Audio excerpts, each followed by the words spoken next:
RBC, WBC, platelets. இந்த சீக்வன்ஸில் நம்ம அந்த WBCலேயே உங்களுக்கு இந்த லிம்ஃபேட்டிக் ஆர்கன்ஸஸ் இதை பற்றிலாம் கொடுத்தோம். ஏன்னா அவங்க தனியாக ஒரு சில டாபிக்கள் நம்ம கொடுப்பாங்க. லிம்ஃப், நிணநீர் அப்படின்னு ஒரு டாபிக் இருக்கு. நிணநீர்னா என்ன அப்படின்னு பார்த்தோம்னா ஒரு கலர்லெஸ் ஃப்ளூயிட், நிறமற்ற திரவம். ஸோ இப்போ நீங்கள் பிளட் வந்து பார்த்தீங்கன்னா கேப்லரிஸில் போகும். பிளட் வந்து இந்த கேப்லரிஸில் தந்துரி நுண் நாளங்களில் போகும். ஸோ அதெல்லாம் நிறைய ப்ரோட்டீன்ஸ் அண்ட் சாலிபிள் கெமிக்கல்ஸ்லாம் இருக்கும். ஸோ அதிலிருந்து ஃபார்ம் ஆகக்கூடிய ஒரு கெமிக்கல்ஸ் தான் இந்த லிம்ஃப். ரத்த நாளங்களில் ரத்தம் செல்லும் போது அதிலிருந்து பார்த்தீங்கன்னா உருவாகக்கூடிய ரசாயன கூறுகளை தான் லிம்ஃப் அப்படின்னு சொல்கிறோம். இந்த லிம்ஃப் வந்து அதிக எதிர்ப்பு சக்தி திறன் கொண்டது. அதனால இது வெவ்வேறு நரம்பு நாளங்களுக்கு வழியாக அனுப்பப்பட்டு உடலோட பலதரப்பட்ட முக்கிய செயல்முறைகள் செய்வதற்கு இந்த நிணநீரானது பயன்படுது. லிம்ஃப் நோடு வந்து பார்த்தீங்கன்னா லிம்ப் நோட்ஸ் மூலமாகவும் லிம்ப் பிளேட்ஸ் இது மாதிரி பலவிதமான உறுப்புகள் வாயிலாக அது செயல்படுத்தப்படும். குறிப்பாக இந்த லிம்ஃப் வந்து நம்மளோட பாடியில் ஒரு சில இடங்களில் அதீத செயல்பாடுகளுக்கு உள்ளாகுது. இது ரொம்ப முக்கியமாக சொல்லணும் அப்படின்னு கேட்டால் ஸ்மால் இன்டெஸ்டைனில் இலியம் போர்ஷன்ஸ் அங்கே இருக்குல்லையே உங்களுக்கு ஸ்மால் இன்டெஸ்டைன்ஸில் அங்கே வந்து இந்த பேட்ச் ஆஃப் டயட்ஸ் எல்லாம் அங்கே இருக்கும். ஸோ அதெல்லாம் வந்து பார்த்தீங்கன்னா இம்யூன் ரெஸ்பான்ஸுக்காக தான் அங்கே கொடுத்துருப்பாங்க. இதில் வந்து அந்த மைக்ரோவில்லி அப்படின்னு சொல்லப்படுற உறிஞ்சு பகுதிகளில் இந்த லிம்ஃப் வந்து செயல்பாடுகளை கொடுக்கும். ஸோ அது மட்டும் இல்லாமல் நிறையா இதில் ரீப்ரொடெக்ஷன்ஸில் வந்து பார்த்தீங்கன்னா ஸ்பெர்ம் ப்ரொடெக்ஷனில் வந்து லிம்ஃப் வந்து சப்போர்ட் பண்ணும்.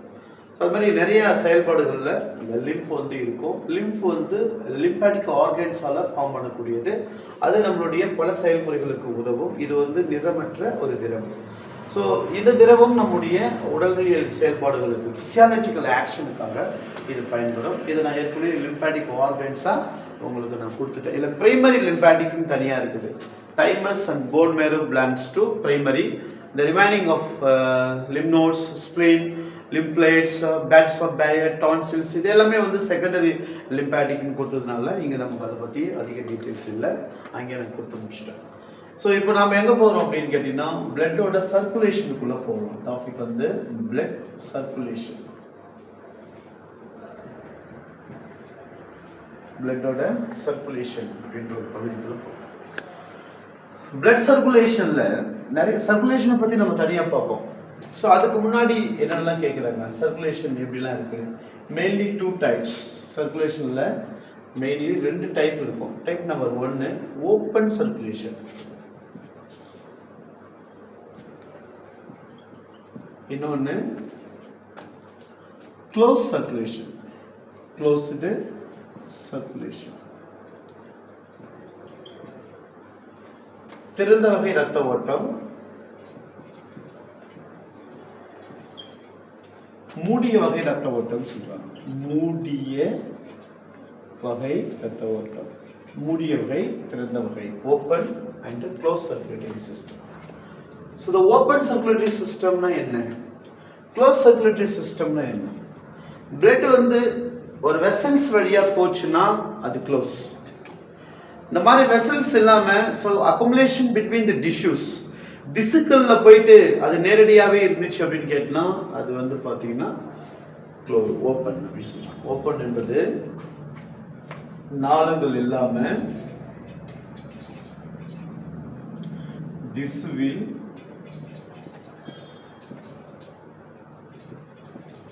நேரடியாகவே இணைந்திருக்கும்.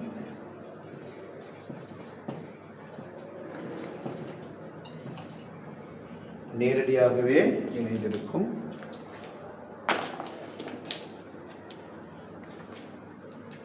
திசுவில் நாளங்கள் இல்லாமல், நாளங்கள் இல்லாமல் திசுவில் நேரடியாகவே இணைந்திருக்கும். திறந்த வகையான பொருள் என்பது நாளங்கள் இல்லாமல் திசுவில் நேரடியாகவே இணைந்திருக்கும். அப்பனா இது வந்து ஓப்பன். க்ளோஸ்ட் அப்படின்னா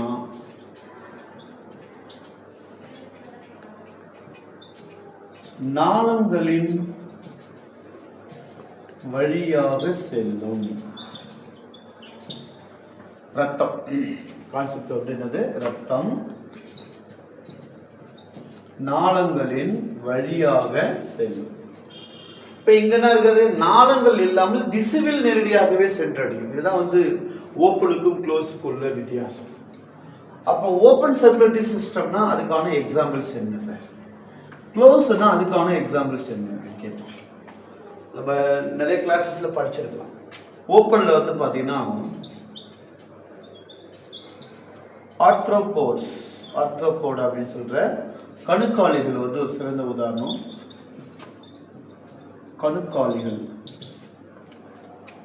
வேற என்ன சார் சொல்லலாம்? மொலஸ்கன்ஸ், மெல்லுடலிகள். இதுல வந்து பாத்தீங்கன்னா இன்செக்ட்ஸ் வரும். இதுல வந்து பாத்தீங்கன்னா ஆக்டோபஸ், ஃபைலோக்ளோபோசா, ஸ்னெயில், நத்தை. ஸோ இந்த விலங்குகள் எல்லாம் இதில் வரும். மொலஸ்கன்ல சாஃப்ட் பாடிஸ். இது வந்து ஆர்த்ரோபோட்ஸ், கணுக்காலிகள். பூச்சிடுங்கள் எல்லாம் இந்த மாதிரியான திறந்த வகை ரத்த ஓட்ட மண்டலங்கள் வரும். இப்போ க்ளோஸ் அப்படின்னு பார்த்தீங்கன்னா அனலிட்ஸ், அனலிடா, வலதசை புழுக்கள்,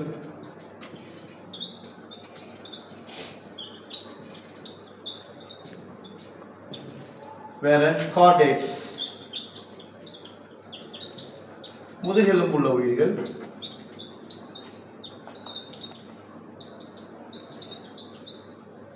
ஸோ இதெல்லாமே வந்து பார்த்தீங்கன்னா மூடிய வகை ரத்த ஓட்டங்களுக்கு வரும். அனலைட்ஸ் தெரியும் நம்மளுக்கு, எர்த்வார்ம்ஸ் இந்த மாதிரி இருக்கிற உயிர்கள் எல்லாம் அனலைட்ஸ்ல வரும். கார்டேட்ஸ் வந்து நாம உள்பட கார்டேட்ல தான் வரக்கூடிய சூழல்கள் ஏற்படுது. ஸோ இப்போ சர்க்குலேட்டரி சிஸ்டம்ஸ் அப்படின்னு பார்த்தீங்கன்னா அதில் என்னென்ன டைப் இருக்குது? ஓப்பன் சர்க்குலேஷன் இருக்குது, இன்னொன்று க்ளோஸ் சர்க்குலேஷன் இருக்குது. திறந்த வகை, மூடிய வகை ரத்த ஓட்டம். அது எந்தெந்த உயிரிகளில் அது மாதிரிலாம் இருக்கு அப்படின்னு கேட்பாங்க. So circulation based on the chambers. So அறைகள் இதை நீங்க படிச்சிருக்கலாம் இதுக்கு முந்தைய வகுப்புகள்ல. சேம்பர்ஸ் அப்படின்னு பார்த்தீங்கன்னா என்ன கேட்பாங்கன்னா ஆம்பிபியா கேட்கலாம். ஆம்பிபியா இருவாழ்விகள், ரெப்டைல்ஸ், ரெப்டைல்ஸ் வந்து கேட்பாங்க. ஊர்வன, மேமல்ஸ், பாலூட்டிகள்ல ஏவ்ஸ், பேர்ட்ஸ், பறவைகள். இப்போ இதனுடைய சேம்பர்ஸ் வந்து நமக்கு கேட்கறதுக்கான வாய்ப்புகள் உண்டு. ஃபார் எக்ஸாம்பிள்ஸ் ஆம்பிபியா அப்படின்னு பார்த்தீங்க அப்படின்னா ஆம்பிபியன்ஸ்ல வந்து நமக்கு வந்து 3 சேம்பர்ஸ் இருக்கும். 3 சேம்பர். எத்தனை சேம்பர்ஸ் இருக்கு பாருங்க? 3 சேம்பர்ஸ் இருக்கும். ரெப்டைல்ஸ்ல வந்து பாத்தீங்கன்னா 3 சேம்பர்ஸ் தான். பட் என்ன கொடுத்துருக்காங்க? எக்ஸப்ட் என்னது? கொக்கோடைல், முதலை. இது மட்டும்தான் மாறி இருக்கும். மீதி இருக்கிற எல்லா ரெப்டைல்ஸ்லுமே 3 அறைகள் கொண்ட உயிரினங்கள் தான் இருக்கும். மேமல்ஸ், பேர்ட்ஸை பொறுத்த வரைக்கும் ஒன்றும் பிரச்சனை இல்லை, 4 சேம்பர்ஸ். இதுவும் 4 சேம்பர்ஸ் தான். அப்ப 3 அறை, 4 அறை. அப்போ உயிரிகள் எது? அது என்னென்ன உயிரிகள்? இப்போ ஆம்பிபியன்ஸ் அப்படின்னா ஃப்ராக் எடுத்துக்கலாம், டோட் எடுத்துக்கலாம். ரெப்டைல்ஸ் அப்படின்னு பார்க்கும்போது இப்போ ஸ்னேக்கு, மற்ற உயிரிகள் எல்லாம் ஸ்னேக்லாம்.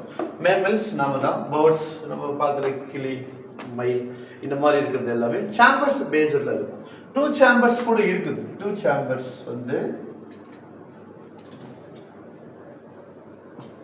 இதில் வந்து ரொம்ப ஃபேமஸ் வந்து ஃபிஷ், மீன்கள், 2 அறை கொண்ட உயிரிகள். ஆர்த்ரோபோட்ஸ் 13 சேம்பர்ஸ், 13 அறைகள் கொண்ட உயிரிகள்லாம் இருக்கு. ஸோ அது மாதிரி பேஸ்ட் ஆன் த சேம்பர்ஸ் வச்சும் சர்க்குலேஷன்ஸ் வந்து பிரிச்சுப்பாங்க. இது வந்து ஓப்பன் க்ளோஸ்னு பிரிச்சிருக்கிறோம். அதுக்கப்புறம் சேம்பர்ஸ் வந்து பேஸில் வந்து கொடுப்பாங்க இதயத்தில். ஸோ சர்க்குலேஷன்லேயே நிறைய டைப் இருக்கு. டைப் ஆஃப் சர்க்குலேஷன் கூட கொடுப்பாங்க. டைப்ஸ் ஆஃப் சர்க்குலேஷன், ரத்த ஓட்டத்தில் வகைகள் நிறைய இருக்கு. ஃபார் எக்ஸாம்பிள்ஸ் வந்து பல்மனரி சர்க்குலேஷன்.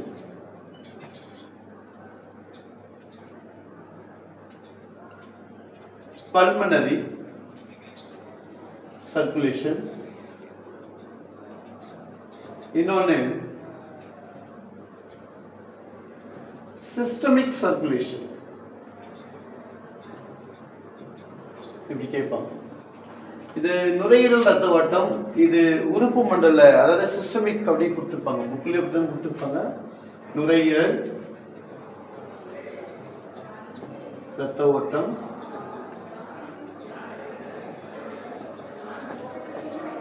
இது வந்து பார்த்தீங்கன்னா சிஸ்டமிக் ரத்த ஓட்டம். இப்போ இந்த மாதிரி சர்க்குலேஷன்லாம் கொஸ்டின்ஸ்ல கேட்பாங்க. ஃபார் எக்ஸாம்பிள்ஸ் இப்போ நம்ம கொடுக்குறோம் டைப்ஸ் ஆஃப் சர்க்குலேஷன்ல பல்மனரினா என்ன, சிஸ்டமிக்னா என்ன. So the pulmonary circulation nothing but it happens between heart and lungs. இதயத்திற்கும் நுரையீரலுக்கும் இடையே உள்ள இரத்த ஓட்டத்திற்கு தான் என்ன பேர்னா pulmonary. And systemic circulation is nothing but the circulation happen between heart and organs. நம்ம பாடியில் இருக்கிற உறுப்புகளுக்கும் இதயத்திற்கும் இடையில் இருக்கிற ஏற்படுகின்ற இரத்த ஓட்டம் அப்படின்னு இரத்த ஓட்டத்தோட வகைகள் கொடுக்குறாங்க. இரத்த ஓட்டத்தில் இருக்கிற மற்ற வகைகள் கொடுக்குறாங்க. பாருங்க இரத்த ஓட்டம் எப்படி இருக்கும், திறந்த வகை இரத்த ஓட்டமா, மூடிய வகை இரத்த ஓட்டமா, இன்னொரு டைப்ஸ் கொடுக்குறாங்க. சாம்பர்ஸ் பேஸ் பண்ணி கொடுத்துருப்பாங்க. ஸோ இது எல்லாமே வந்து ரத்தம் சர்க்குலேஷன் பார்ட்ல பார்க்குறோம். இப்போ சர்க்குலேஷனா என்ன அப்படின்னு சர்க்குலேட்டரி ஃபங்க்ஷன் பார்க்குறோம். ரத்த ஓட்டத்தினுடைய செயல்பாடு, அமைப்பு, இது எல்லாத்தையும் நம்ம இப்போ பார்க்க போகிறோம். ஸோ அதுதான் வந்து இந்த டாபிக்கினோட ரொம்ப இம்பார்ட்டன்ட். இதில் நிறைய நேரங்களில் நீட் கொஸ்டின்ஸ் நமக்கு எங்கே கேட்குறாங்கன்னா சர்க்குலேஷனோட சேர்ந்து அதனுடைய இந்த ஹார்ட் பீட்லாம் வருது பார்த்தீங்களா, அங்கே தான் வந்து கேட்பாங்க. அதாவது இந்த வேவ்ஸ் கேட்குறாங்க, அலைகள் PQRST வேவ்ஸ் பேஸ் பண்ணி தான் கொஸ்டின்ஸை நமக்கு நீட்டில் கேட்பாங்க. ஸோ இதெல்லாம் நமக்கு தெரிஞ்சாலும் கூட அதை இன்னும் கொஞ்சம் டீட்டெயில்டாக நம்ம போய் படிக்கலாம். ஸோ